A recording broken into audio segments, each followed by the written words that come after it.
Une atmosphère morose règne en France à l'approche des fêtes de fin d'année qui n'auront pas la même saveur que d'habitude.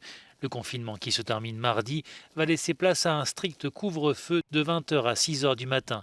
Il ne s'appliquera pas pour la soirée de Noël, mais bien pour celle du Nouvel An. Un crève-cœur pour de nombreux Français qui vont devoir réveillonner sans leurs amis. Mais au vu de la pression épidémique, beaucoup jugent cette décision logique pour éviter à l'avenir un troisième confinement. Tout le monde fait des efforts depuis des mois, donc les gens ont beaucoup attendent beaucoup en fait du 31 pour se lâcher un petit peu, donc ça risque vraiment d'être du grand n'importe quoi. Donc c'est compliqué d'avoir un avis.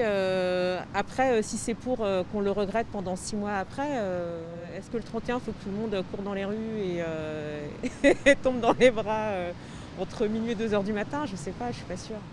Autre coup dur pour les Français, ils ne pourront toujours pas aller au théâtre, au cinéma ou au musée. La fermeture des établissements culturels est prolongée de 3 semaines. Les professionnels du secteur qui espéraient rouvrir mardi sont dépités et résignés. Maintenant, c'est un coup rude parce que nous, on s'était préparés à jouer. Moi, mes théâtres devaient ouvrir, les comédiens avaient envie de jouer, toutes les équipes étaient mobilisées et c'était une perspective magnifique. Aujourd'hui, on est privé de ça. Même si on peut l'imaginer, on est, vous savez, dans une démarche un peu schizophrénique. C'est-à-dire que c'est un crève-cœur absolu, et puis on peut aussi le comprendre et voir une certaine logique, mais c'est avant tout un crève-cœur absolu, et on est dans cette phase en ce moment.